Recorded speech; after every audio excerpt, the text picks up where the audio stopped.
right. Welcome to another episode of the White Mountain Endurance Podcast. And joined today with Marilyn and Chris from White Mountain Endurance. Welcome, you guys. Thanks for coming on the pod to talk a little bit about Baldface Scramble, the next race. Thank you.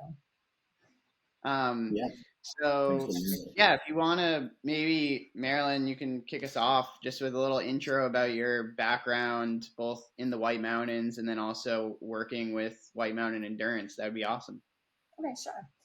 So my name is Marilyn Stiles, and I am an ultra runner in the White Mountains and also in other areas of New Hampshire, Maine.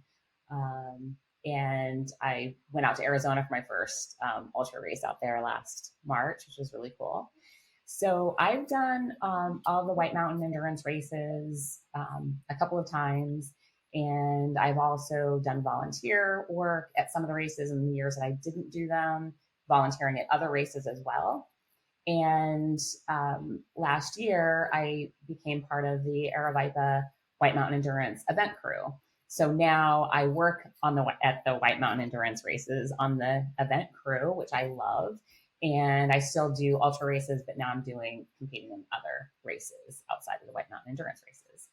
Still mostly in the White Mountains and all mountain races is what I love to do. Awesome. I love it. Chris, yeah, how about yourself? Yeah. My name's Chris Manwaring. I kind of got into this whole scene by started out with trying to hike the 48 4,000 footers in the whites, kind of jumps into backpacking, winter hiking. Eventually ended up backpacking the Coas Trail, which part of it is the Kilkenny Ridge. Finished that trail, was looking for a cool way to donate some of my time back to the trail community, and found the Kilkenny Ridge race. Signed up for one of the backcountry aid station volunteer slots, and just had a lot of fun there. Seeing all these people run this ridge that took me 3 full days to hike through. Just go for it in a single go, and more of them go out and back in a single go.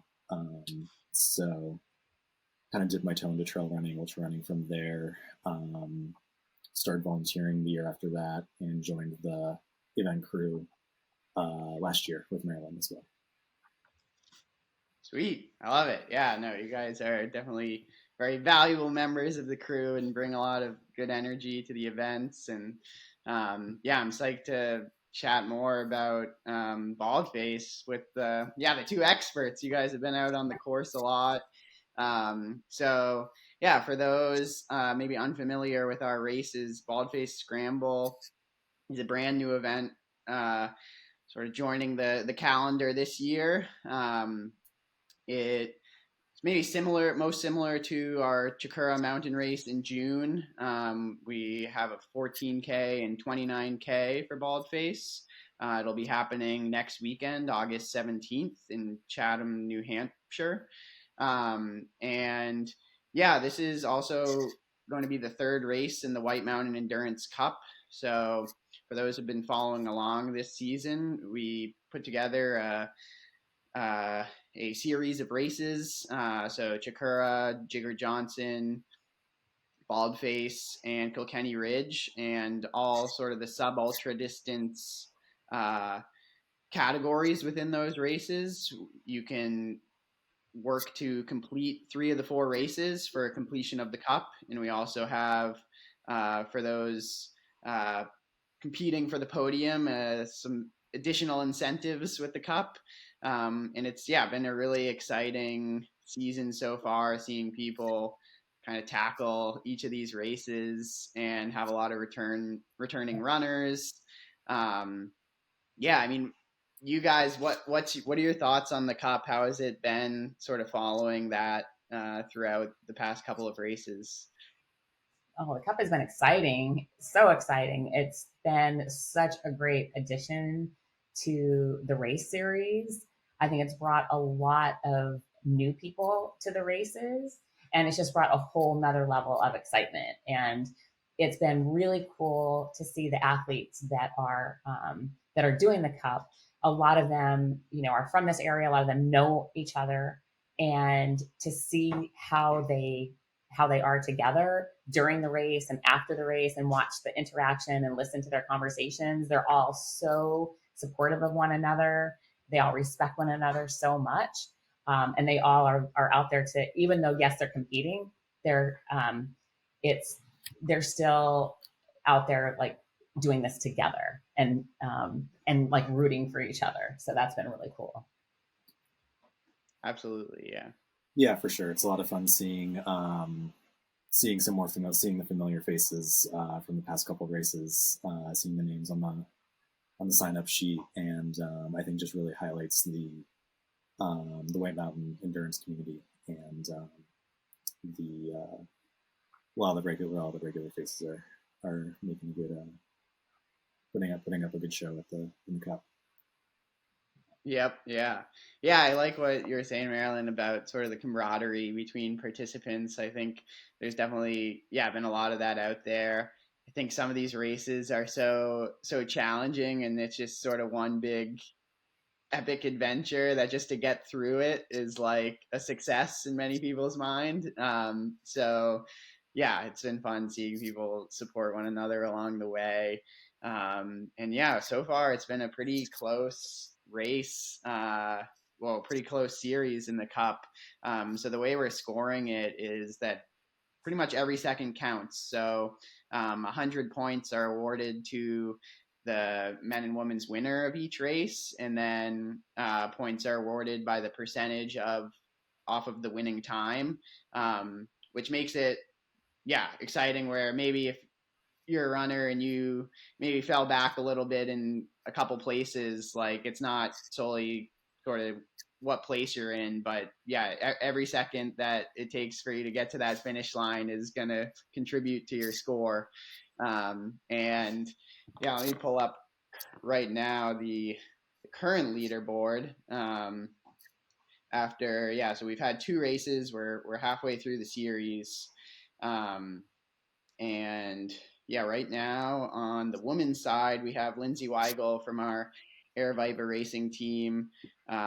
She's currently leading with 182 points. And then Haley Simon and Shannon Choquette are second and third. But I know some of the folks who are competing in the cup did not participate at Jigger Johnson, but will be participating in the next two.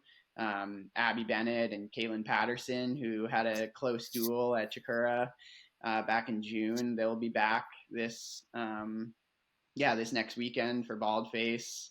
That'll be really exciting. And then on the men's side, super close race. Mike Conley is leading with 187 points, followed closely by Peter Bonito with 182 points, and then Max Perozic with 172 points.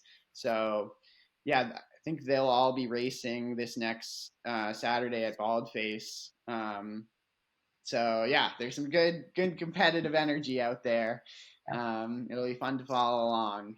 I guess as this is a totally new race to our series, the course has never been raced before. It has, though, been run by you guys, which is awesome. I think it would be super helpful for participants in the race to maybe sort of go through a bit of a course preview.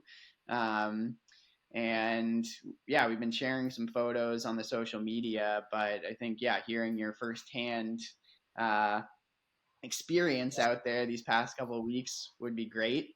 I'll first maybe just lead off. So we've got the 14K distance as well as the 29K distance, both with a fair amount of vert. So the 14K has 3,500 feet of climbing, so that's over about 9 miles. And the 29K has, I think, 6,200 feet of climbing over 17.8 miles. So a lot of climbing out there. If either of you want to just jump right into it and right from the starting line, maybe take us through the first couple of miles of the race course, that would be awesome. Chris, go for it. Sure. Sure. Seeing us out there more recently. So yeah, I ran the 14K loop this past Friday. Yeah, so it kind of starts off on the Baldface Circle Trail, which starts off pretty well traveled. Emerald Pool is a very popular spot that's accessible by a spur trail, so there's lots of traffic on that first little mile or so. Going in, it's nice wide trail, pretty well established. If it's a good day, we'll probably see some tourists out there with their flip-flops and beach towels heading out to the pool to enjoy it. I know I saw a few this past week. And then we kind of bare left, sticking on the Baldface Circle Trail, and head up towards the shelter that's located directly on trail. And that's where it starts to get a little bit more technical, a little less, a little bit less foot traffic. I wouldn't say 0 foot traffic, but a little more single track trail. And we start a little bit of the incline up until you get to the shelter. And I think that brings you to about mile 2 or so, give or take a couple tenths. And after that is where the fun begins. The scramble part of the race. Yeah. I guess some people's definition of fun. Yeah, that's awesome. Marilyn, yeah, you want to take us from there? Yeah. So, and as Chris was saying, so that first part of the trail is just a really nice trail. You know, you're in the woods. It's really pretty. You know, people are going to be moving pretty quickly up that. It's climbing, but it's still pretty quick. But then at the shelter, one thing to point out is when you come to the shelter will be on your right, and the trail goes around the right. You want to stay to the right of the shelter, and you go around there. And then as soon as you go around the shelter, then that's where you start. You're coming out of the trees, and there's slabs. It's pretty much just, you know, slanted slabs at first. And then you start getting into the ledges and the scrambles. And that's where the fun begins, the type 2 fun. So the ledges and scrambles are true ledges and scrambles. And that section is, I would say, it really kind of depends on the person. You know, some people are just great with ledges and scrambles. I have friends who just fly right up them and no issues at all. When I was up there a week or so ago, I was with 2 other friends, and one of them he's really tall, and he's also just really comfortable on them. So he was able to just, like, really without even thinking, he was just moving and just like grabbing and pulling himself up and over. My other friend is about the same height as me, but she's more comfortable with the ledges and scrambles. So she was able to, like, find a line up more quickly than me. And then I had to really kind of, like, scope out the situation and just kind of look and see where was I most comfortable. I'm like, okay, where can I reach up and pull my legs up and be able to pull myself up over? So just one thing that, you know, I just kind of wanted to share that with people is that, you know, if you see other people on the course and you see them going a certain way and maybe it doesn't look, maybe you're not comfortable going that way, just take a minute, scope it out, and just look around. And there's various ways that you can, you know, get up over these ledges, and then just take it slow. Yeah. So you'd say it's a little bit of pick your own line on the ledges. Definitely. Absolutely. Yeah. So potentially also an opportunity for people to pass or get past as well. For sure. Absolutely. I imagine a lot of leapfrogging will be there. Yep. Yeah, definitely. Awesome.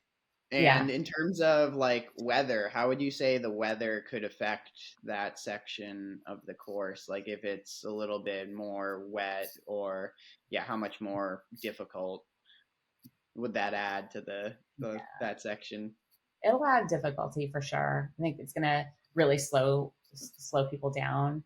I know, as far as, I mean, it is, there are a lot of aspects of this that is very similar to Chikora.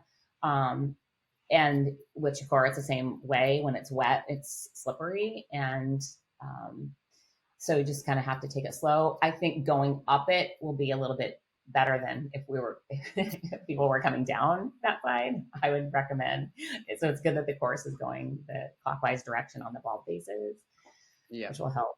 Yeah. Yeah, for sure. I know like that last mile up Brook Trail at Chicora has the big long exposed slabs that don't really offer too much opportunity to catch a foothold or a handhold when it gets wet. And there are a couple sections on the ledges that I recall that are like that, but they're shorter at least, and it's a lot more just ledge stuff, and there's lots of room to just kind of zigzag and try and find a spot to hike a leg up or find a route that looks that's solid enough to to haul yourself up. I was running with poles. There were definitely a few times I just had to chuck them up a ledge or two and find my way up, and then refine my poles and things like that. But if folks have a way to stow poles, that would be the perfect section to do it. Perfect time. Yeah. Awesome. I guess let's like keep it rolling upwards. So yeah, Chris, if you want to take us from there, sure. To what's next. Yeah. Lots of views looking out behind you going up the ledges. Picture breaks are always great excuses to take a sip of water. But you can you'll end up seeing yourself kind of coming up to the start of the ridge, about a mile or so, give or take, from the actual summit of South Baldface. And so you'll hit there. You're above the trees. You can look back down and see where you just came up from, which is going to be really cool. I think it'll be a really cool spot race day. There'll be plenty of opportunities to see everyone in front of you and behind you at that spot, making their way up or looking back down at you. And from there, it's it's a little bit more uphill to the summit of South Baldface. There's a couple patches of trees that you end up going through, but it does, once you hit South Baldface, you're basically at the start of the ridge line. From there, that you'll end up following all the way to North Baldface from there, which makes for some really great reprieve from the uphill ledges. Yeah, would you say that part sort of opens up and gets more runnable? Will be a little quicker. Yeah, I imagine so. It's more it's surface more like your traditional White Mountain ridgeline kind of thing. You have your scrub. There's some blueberry bushes up there for sure. Made for some good emergency fuel stops. Yeah. And it's really pretty too in between south and north. So you will have a little bit of open rock, but then you get into the trees, and it's kind of a lot of up and down, just little dips up and down. But definitely people can definitely pick up the pace there, and some runnable sections in the tree, beautiful in the trees, and then you come back out and then you go back in. So it's beautiful. Yeah. You'll be able to look across the North Baldface, see the ridge that you end up going down for the first loop, look over and see Eagle Crag and Mount Meter. So it'll be a really cool spot to see the course ahead of you. Yeah, I always love that when you can get a feel for like where you've come and where you're headed. I feel like it always looks further away than like what the mileage actually says. You're like, wow, I came that far. But yeah, that'll be awesome, and to be able to like pick people out in the distance, and hopefully clear skies. Yes. Fingers crossed. Sweet. Yeah, Marilyn, if you want to take us from there. So from there, after North Baldface, then when you start going down, there's a lot of scramble on the way down. So for me, it's slower going. I'm sure there'll be a lot of people that I will be able to fly down that, but for me, it was still slow going for quite a ways until, I don't know, Chris, how long would you say until we get back down in the trees? Was it like a mile? Like after I think so. Baldface back down into the trees. So you're still on a lot of rock and scramble until you get back down in the trees. And then when you get into the trees, then it's you do hit some really nice, cruisy, soft single track. So that's when you can really pick up the pace there. And then there are some rocky trails again after the softer trails, but it's still very runnable, very fast. And then you'll come down to, you will have a couple of river crossings, which are, if it's a hot day, it is amazing. It is so, like, I was so happy to see these river crossings, and I just went right through them just to get soaking wet because it felt so good. You can, depending on how the water levels, there were rocks that were exposed that you could go across rocks. Yeah, plenty of ways to get it. You can just, I just ran right through. Yeah. And then you're along the river for quite a ways until you get back and then you're on that busy trail. Then you come back to the busy trail again, which you started up on near the Emerald Pool. And then you'll continue down, and then you veer off to take the trail that goes back into the start finish, where the 14K runners will finish. And then the 29K can restock, fill their flasks and bladders, whatever they need to do, and then continue on out from there. And also, and just kind of speaking of the water and the rivers, so the course is a dry course. It's completely dry from the minute you start, and then you head up. So definitely we're encouraging 2 liters of water. I went through 2 liters just, when I was there, and I know my friends did, and it's, especially if it's hot, like, whatever, I was there a week ago or so, it was extremely hot and it was clear. There were a few clouds floating around, but the sun was beating, and it's on you the entire time. So it is, just be mindful of that to make sure you carry enough hydration. And then when you do come down and you do get the water crossing, there is water there before you get back to the start finish. If you do need something, if you want to carry a filter to get a little bit to get you back to the finish. Yeah, no, I think that's helpful to hear. Because it is pretty exposed, and if we get a hot day, it'll be, people will be cooking up there. So definitely, prioritize carrying the water. You won't regret it. Cool. So I guess so. The 14K, that's where they'll get to call it a day and come across the finish line. But for those signing up for the 29K, they've got a little more climbing ahead, it sounds like. Chris, you want to take us through the sort of that added loop that the 29K will go on? Sure, I can give my best impression. I haven't actually been up the Mount Meter Trail yet. As of this recording, I'm going out tomorrow to hit that full second loop. But from anecdotally what I've heard about it, it is much friendlier way up than the Baldface than the first loop will be. So I believe it's going to be, even just looking at the contour map, it's a lot more, the elevation spread out over a lot more distance. So it'll be it looks like it'll be a less challenging climb up in that respect. And I see a handful of switchbacks also right before the summit, which I think is a great little East Coast rarity. In this area. Switchbacks, what are those? Switchback. Yeah. And then I guess the first 14K, I was mentioning earlier, that has like almost 3,600 feet of climbing. And so the back half, the back 15K would be about, that would be 2,600 or so for the back 15K. So definitely a little less climbing. Will be a bit quicker of a loop for runners, although people will be a little more tired and fatigued after all the climbing of the first loop. So it'll be a little later in the day, hotter potentially.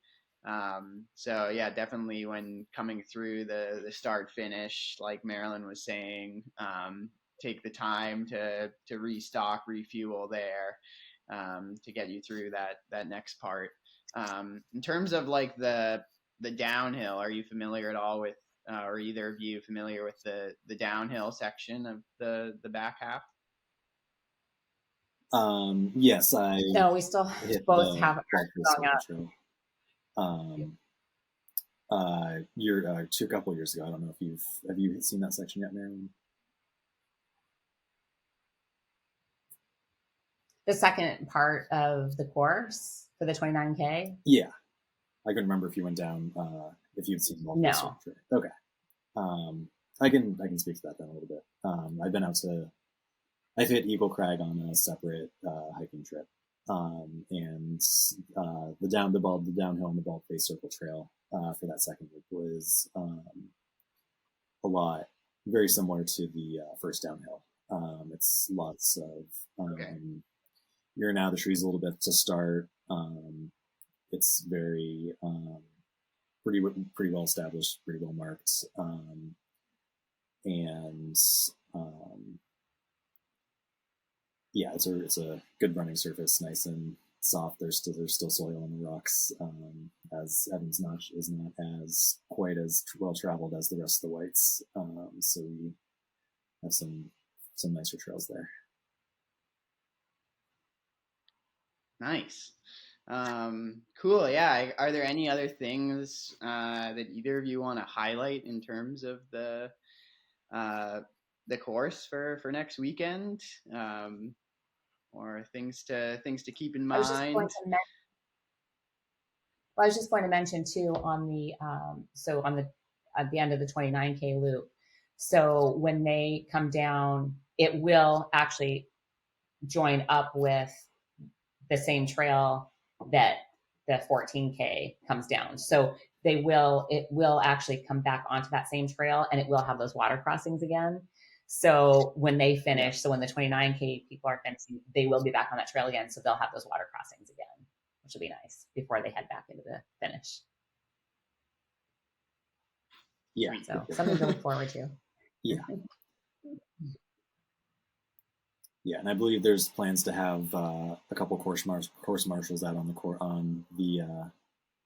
course itself. I think we're looking to have 2 people on the ledges section, 1 person lower, 1 person upper, just to help as spotters and provide confidence and things like that, as well as have someone right at that turn to go downhill for that first loop, and then it's about a quarter-mile hike right to the second loop where it turns downhill. So we'll have someone there to help make sure you don't blow past either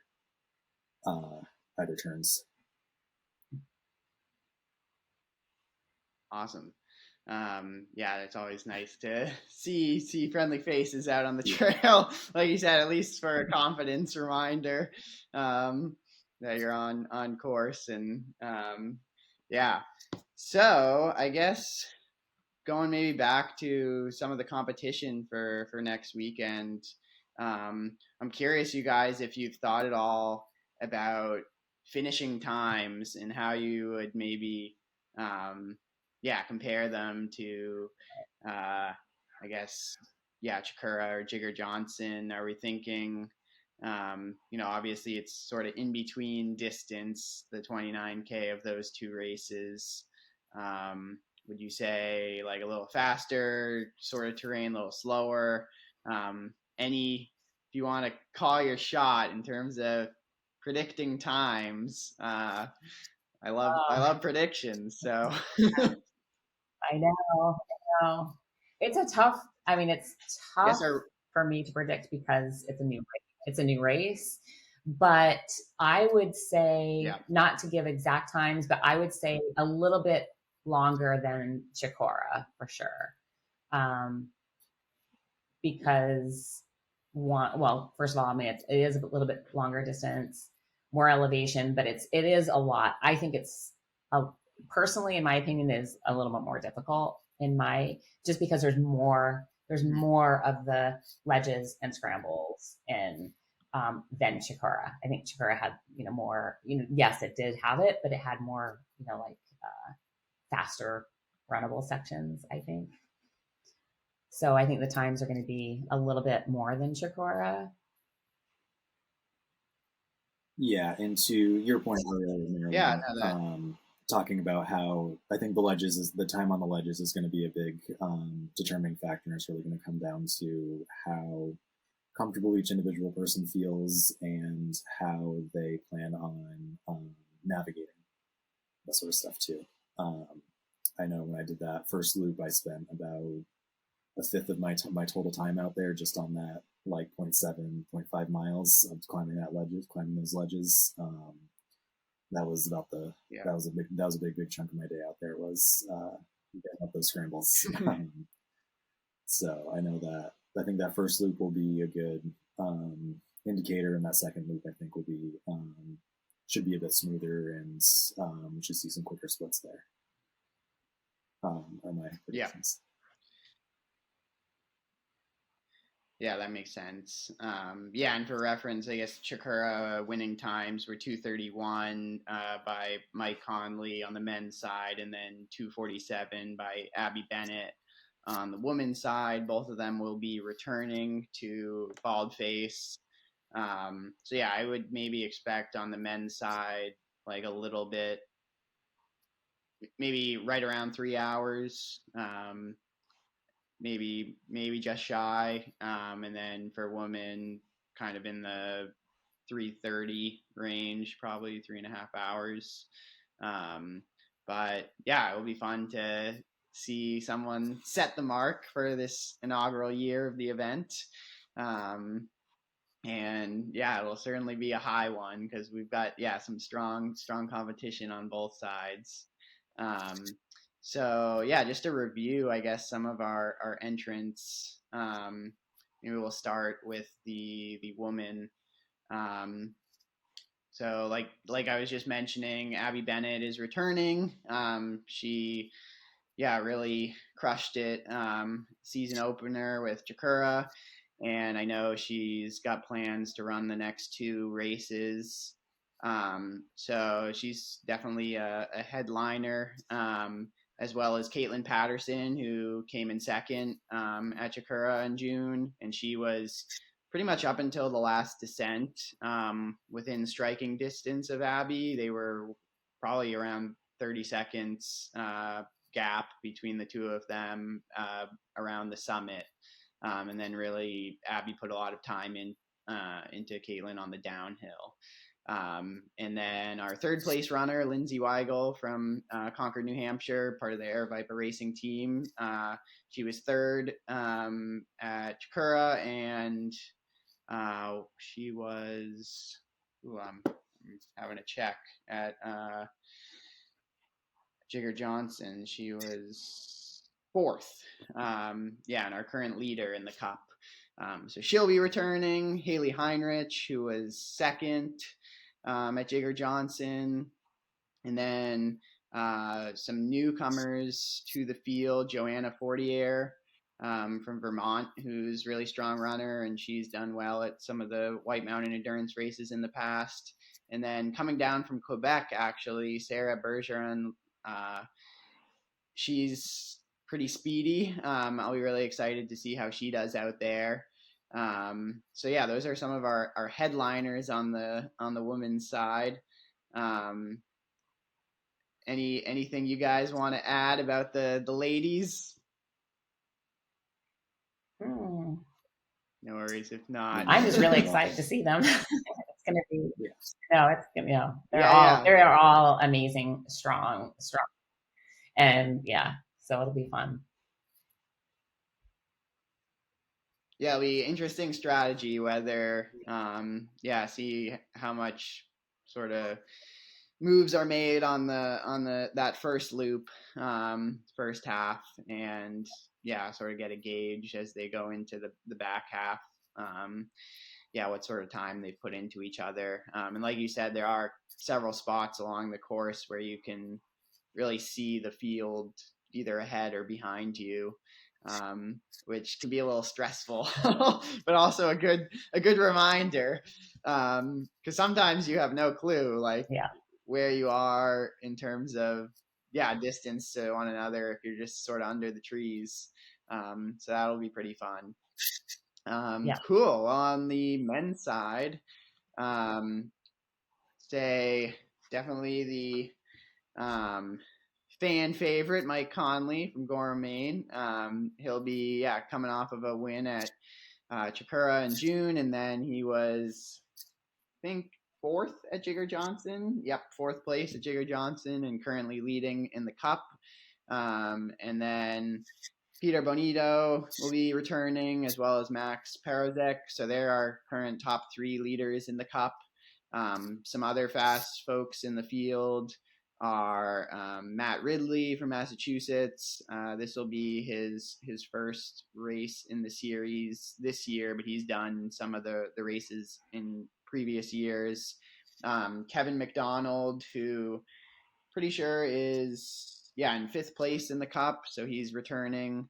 And we have a few other returners, I think, from the Cup. But that should be a pretty close race because Peter, who came in, I think he was maybe fifth for Chikura. He moved up quite a bit. He was second at Jigger Johnson, so him and Mike sort of swapped places there.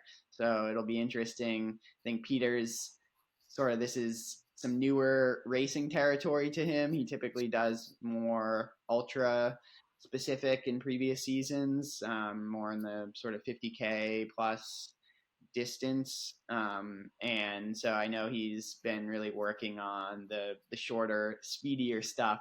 And just from one race to the other, he's already improved quite a bit. So that'll be fun to see how he fares out there. And I'm sure there will be some folks who we haven't mentioned who will maybe come out of the woodwork and have a strong day out there. So that's always exciting as well. But August 17th will be race day. There will be live tracking on Aravaipa Live. So for those who aren't there in person, you can follow along from there, and we'll be posting on the socials as well, some updates throughout the day. And then, I guess on the rest of the calendar for White Mountain Endurance is the Kilkenny Ridge Race in September, September 14th. And we've got the 50 miler, the 25 miler, and the 25K. That'll be, that one's been around for a few years. Definitely a fan favorite by many. Anything you want to, either of you want to mention about Kilkenny Ridge in case people haven't signed up yet? What maybe you can help convince them. It's amazing. it is fun, and that ridge is. I've done the race twice, and then just done the ridge 2 other times outside of that, and the entire ridge. But then, of course, bits of it, many times. It's beautiful. It is just, it's backcountry, gorgeous, just a really great way to experience that ridge, and you have aid stations. So it's a great opportunity. I know a lot of people talk about they've always wanted to do the ridge, and this is a great way to do it because you have aid, and then you have a big party at the end. So it's a great race. Highly recommend, for sure.